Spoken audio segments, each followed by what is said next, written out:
Assalamu alaikum. I'm Professor Dr. Hayder Mubarak. This is a practical presentation to the topic of anatomy of the anterior triangle, thyroid and parathyroid gland. As you know, the side of the neck is quadrilateral. It is divided by sternocleidomastoid into posterior triangle, which had been discussed in the previous session, and anterior triangle. Today we will describe the anterior triangle. Therefore, the anterior triangle is bounded posteriorly by the anterior border of sternomastoid. The anterior triangle is bounded anteriorly by the imaginary midline of the front of the neck. And superiorly, the anterior triangle is bounded by the lower border of the mandible, which is the base of the mandible, then imaginary line from the angle of the mandible to the mastoid process and mastoid process. This anterior triangle is divided into four smaller triangles by digastric muscle and superior belly of omohyoid. Digastric muscle has anterior belly and posterior belly, and therefore the two bellies of digastric muscle and the superior belly of omohyoid divide the anterior triangle into four smaller triangles, which are the following: carotid triangle, submandibular triangle, submental triangle, and muscular triangle. The submandibular triangle is called submandibular triangle because it lies deep to the mandible and contains the submandibular salivary gland, but sometimes it's called also digastric triangle because it is enclosed by the anterior and posterior body of digastric. Therefore, if you want to describe boundaries of these smaller triangles, we can say that the submandibular, or called digastric triangle, is bounded anteriorly by the anterior belly of digastric, bounded posteriorly by the posterior belly of digastric, while above the submandibular or digastric triangle is bounded by the lower border of the mandible and imaginary line from the angle of the mandible to the mastoid process. Some authors describe a muscle which is called the stylohyoid muscle as a posterior boundary of the submandibular or digastric triangle with posterior belly of digastric. Others consider that stylohyoid is part of posterior belly of digastric, and actually in embryology, stylohyoid is part of posterior belly of digastric. Boundaries of the carotid triangle include superior belly of omohyoid, upper part of the anterior border of sternomastoid, posterior belly of digastric, and stylohyoid. Boundaries of the muscular triangle and submental triangle include the anterior imaginary midline of the front of the neck. Muscular triangle is bounded by the superior belly of omohyoid, lower part of the anterior border of sternomastoid, and the imaginary anterior midline of the neck. While the submental triangle is bounded by the anterior belly of digastric muscle, body of hyoid bone, and the imaginary anterior midline of the neck. Regarding the contents of the anterior triangle, generally the contents include many arteries, nerves, and veins, in addition to some muscles. The veins include the internal jugular vein and its tributaries, and you know that the internal jugular vein lie inside the carotid sheath together with the common carotid artery in the lower neck and internal carotid artery in the upper neck, and in between the carotid arteries and internal jugular vein is the vagus nerve, also as a content of the carotid sheath, but it could not be seen because it is in between the artery and vein but posteriorly. So the veins content of the anterior triangle is the internal jugular vein with its tributary. The arteries are the carotid artery, which are the common carotid artery, internal carotid artery, and external carotid artery. Actually, the common carotid artery runs inside the carotid sheath with the internal jugular vein and vagus, and at the upper border of at the level of the upper border of thyroid cartilage, the common carotid divides into internal carotid and external carotid arteries. The internal carotid continues upward inside the carotid sheath going to the brain, while the external carotid exits out of the carotid sheath and gives many branches in the neck. So the carotid arteries and their branches are content also of the anterior triangle. Also, the nerves includes the vagus nerve, which is inside the carotid sheath.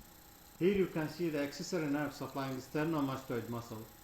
The 11th cranial nerve is also content of the anterior triangle with the vagus nerve, 10th cranial nerve, and 11th cranial nerve, which is accessory nerve.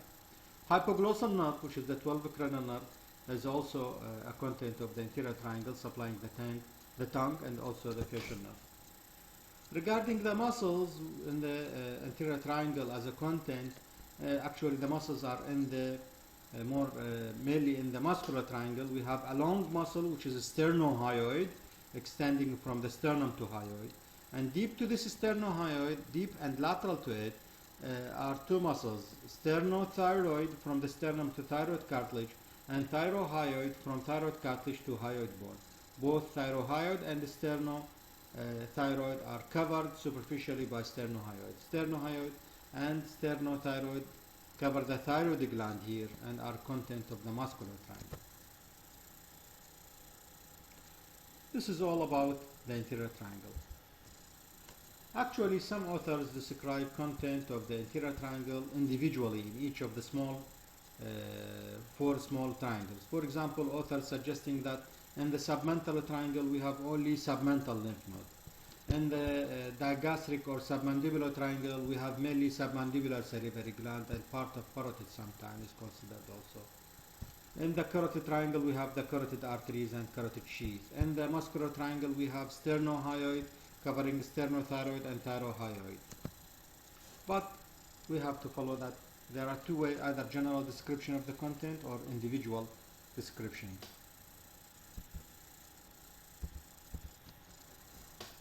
The other topic is that we have to say something about the investing deep cervical fascia. You know, the deep cervical fascia of the neck is four types: investing deep cervical fascia, pretracheal fascia, carotid sheath, and the prevertebral fascia.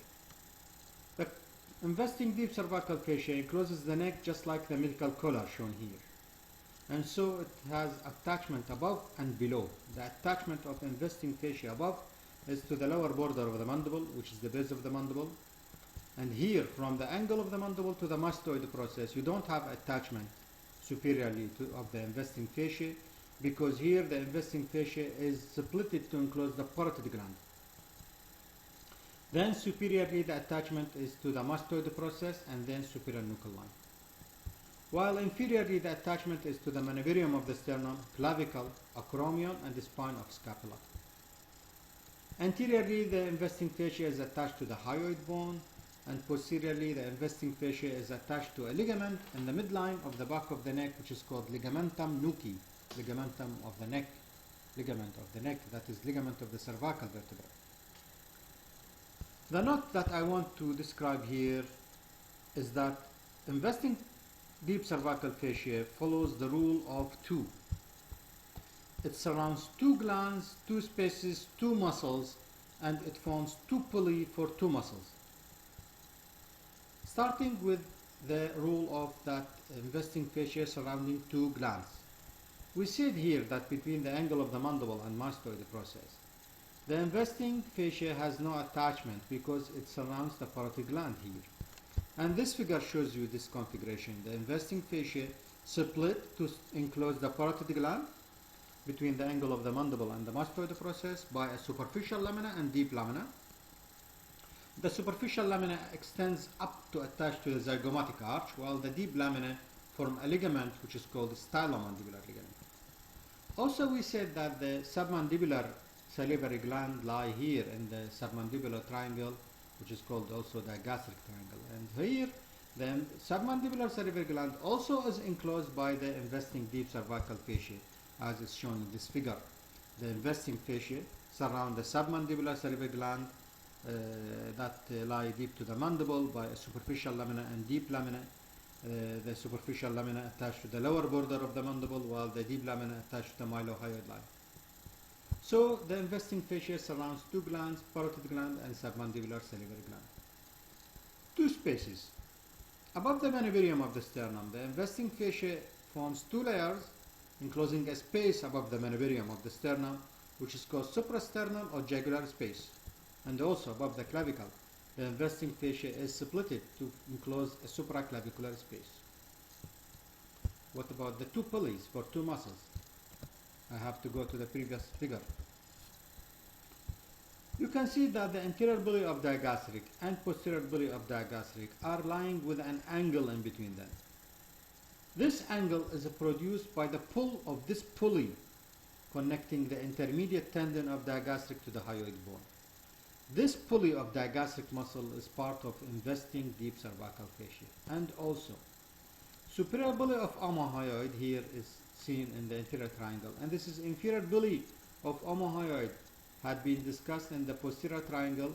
This inferior pulley of omohyoid divides the posterior triangle into upper occipital and lower supraclavicular parts. Also, you can see there is an angle between superior and inferior pulley of omohyoid. This angle is produced by a pulley deep to sternomastoid. This pulley of omohyoid is part of investing deep cervical fascia. So, deep cervical fascia form two pulleys for two muscles, omohyoid and digastric muscle.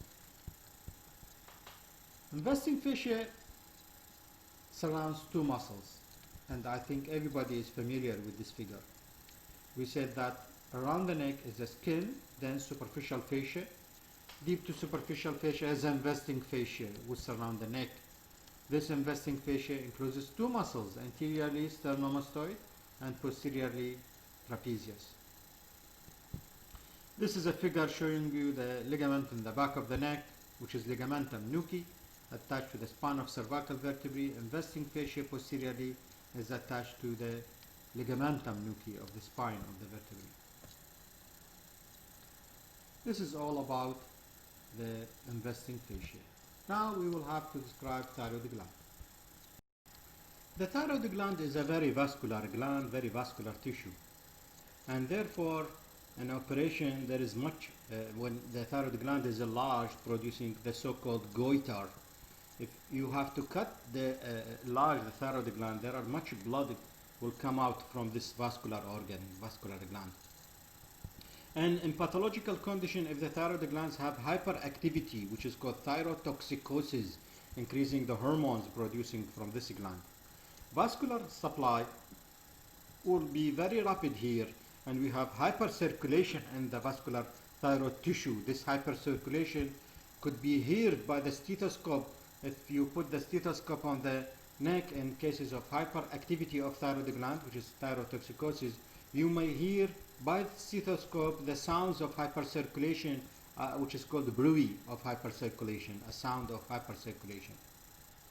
The vessels of thyroid gland are lying between the pretracheal fascia surrounding the gland and the capsule covering the tissue of thyroid gland. And actually the pretracheal fascia surrounding the thyroid gland, attaching the thyroid gland to larynx and the trachea. And this fact results in that when the trachea and thyroid cartilage moves up and down during swallowing, the thyroid gland also moves with the trachea and thyroid cartilage up and down, because thyroid gland is connected to trachea and to thyroid cartilage by pretracheal fascia, so it moves with them during the swallowing up and down. Regarding the vertebral level of thyroid gland extends from the C5 vertebra, upper border of C5 vertebra, to lower border of T1 vertebra. Actually, as I said, thyroid gland is covered by sternohyoid and sternothyroid muscle, and I have to go to the previous figure. We said that sternohyoid is a very long muscle, and deep to it, sternothyroid covering thyroid gland, which are strap muscles. So thyroid gland is under cover of sternohyoid, and deep to sternohyoid is a sternothyroid. Sternothyroid is attached to thyroid cartilage in a region which is called oblique line of thyroid cartilage, and therefore during the swallowing, when thyroid glands move up and down with its swallowing, thyroid gland cannot move up higher than the oblique line of thyroid cartilage, the attachment of sternothyroid muscle, because here the ascent of thyroid gland during swallowing is limited by the attachment of sternothyroid to thyroid cartilage. The thyroid gland is made of two lobes, pyramidal lobes or pear-shaped lobe, connected in the midline by an isthmus. Therefore, the thyroid gland is sometimes described to be an H-shaped gland.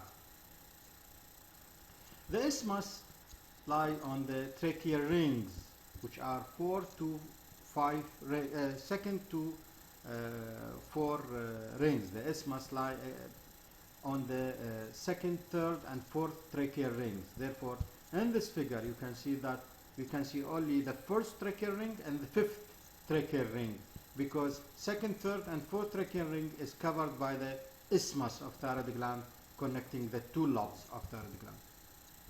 However, normal variation may occur in this H-shaped thyroid gland, forms of two lobes connected by isthmus. The variation includes the presence of a pyramidal lobe extending up from the isthmus, and sometimes this pyramidal lobe, which is this one pyramidal lobe shown in this figure, is attached to the hyoid bone by a fibrous tissue which is called levator glandulae thyroidi, or called levator of thyroid gland, levator glandulae thyroidi, extending from the hyoid bone to the pyramidal lobe, or from the hyoid bone to the isthmus sometimes.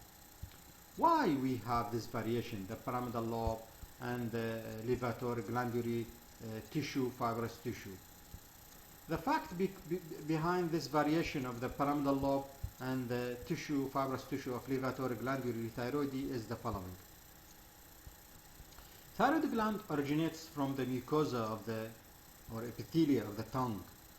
The epithelia of the tongue here in the foramen cecum of the tongue form thyroid tissue that descends down to reach its final position. Normally, the descending tissue here will disappear completely, and all what's remain is the H-shaped thyroid gland. But sometimes all this pathway may show tissue. For example, you may have thyroid gland here in the tongue, which is called lingual thyroid tissue, or even here or here. And so pyramidal lobe is a remnant of the descending precursor of thyroid gland. This descending precursor is sometimes called thyroglossal duct. So pyramidal lobe is a remnant of this descending precursor, or descending origin of thyroid gland. And even the fibrous tissue of levator glandulae thyroidi is a remnant of the descending precursor or descending origin of thyroid gland down from the tongue. Regarding the blood supply of the thyroid gland, the thyroid gland is supplied mainly by superior thyroid artery and inferior thyroid artery. Superior thyroid artery is a branch from the external carotid artery. We said that the common carotid artery running in the carotid sheath and at the border of thyroid cartilage, as you can see, the common carotid artery divides into internal carotid artery, sends up to the brain inside the carotid sheath, and external carotid artery that exit out of the carotid sheath.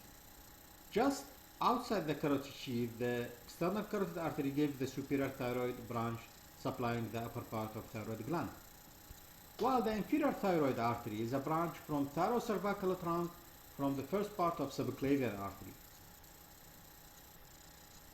The branches of superior and inferior thyroid arteries anastomosing freely here, anastomosing even with the branches of the trachea and esophagus, and sharing in the blood supply of the trachea and esophagus. Actually, there is an important anatomical relation that should be considered in surgery, and actually this is usually asked in the theory exam regarding the course of the superior and inferior thyroid arteries. As I said, the superior thyroid artery originates from the external carotid artery. It descends downward and forward toward the upper pole of thyroid gland. And when it enters, or when it reaches the thyroid gland, it runs between the pretracheal fascia and the fibrous capsule, as I said before a while.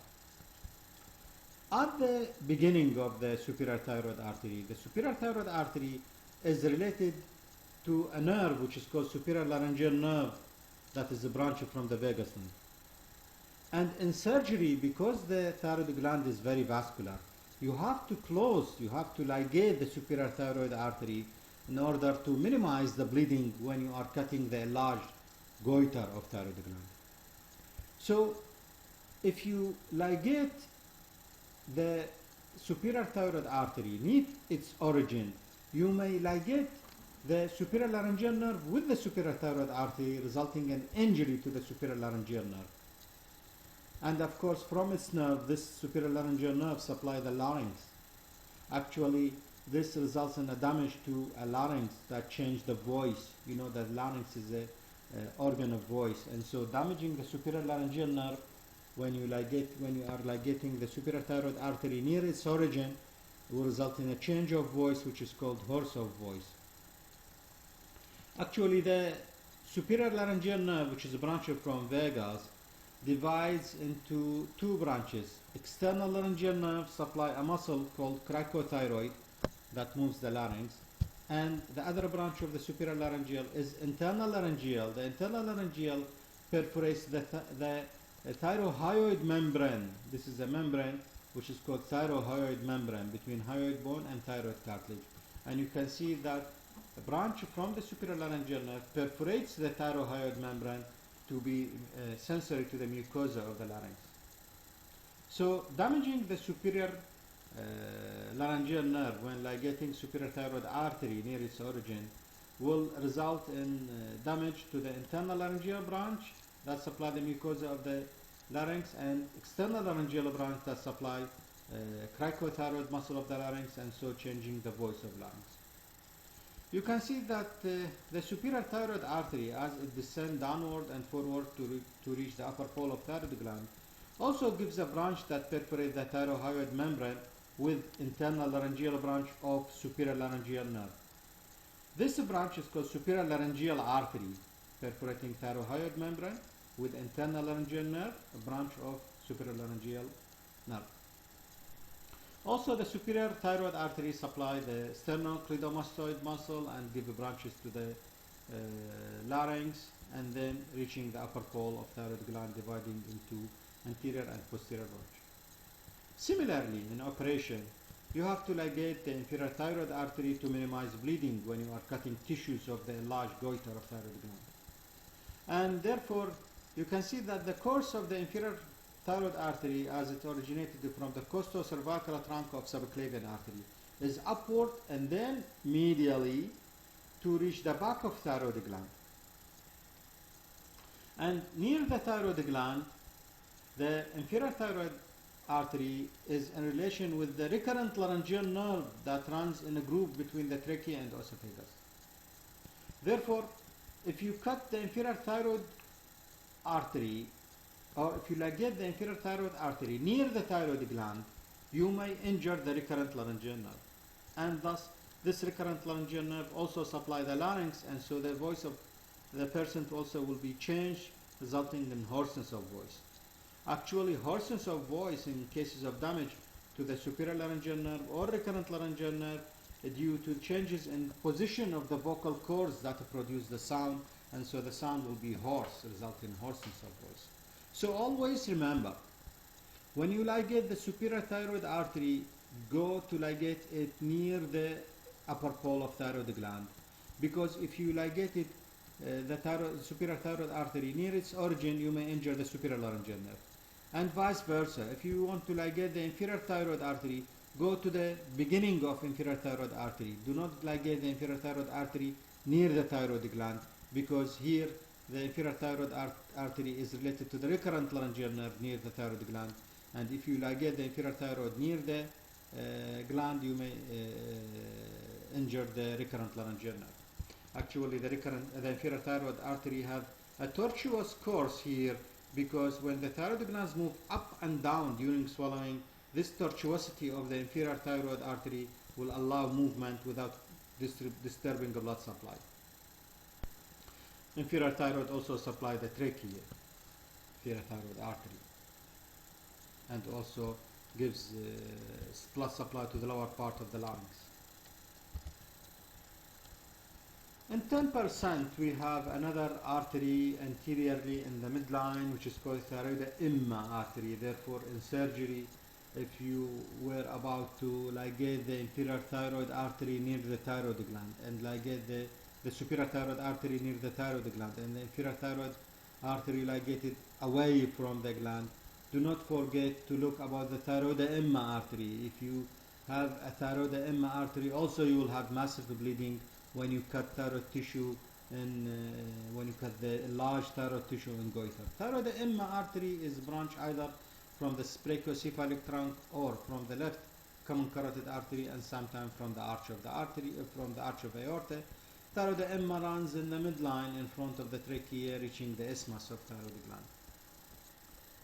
Regarding venous drainage of thyroid gland, these are also important during surgery.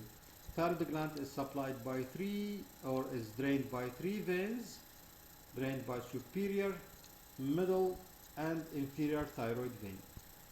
The superior thyroid vein is a tributary of the internal jugular vein. Sometimes it is tributary of the common facial vein.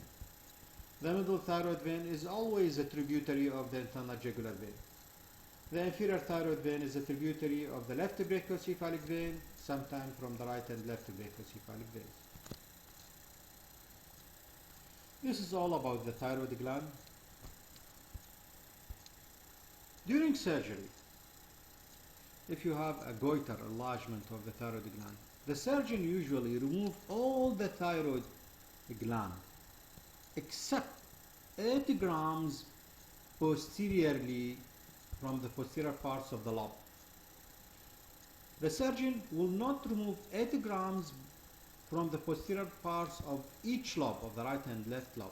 Why is that? Why the surgeon is leaving 80 grams in the posterior part of the lobes? Because posterior to the thyroid gland, you have a parathyroid glands, two superior and two inferior. And so, if you remove the thyroid gland, do not remove the posterior 80 grams of posterior parts of the lobe, because you may remove the parathyroid glands. The parathyroid glands are red-brown structures, but they are difficult to be discriminated in operation. So it's better to leave the posterior part of thyroid gland without removal in order to avoid injury to the parathyroid glands. Parathyroid glands are related to regulation of the level of calcium in the blood, and so if they are removed, there will be hypocalcemia and problems in calcium level in the blood.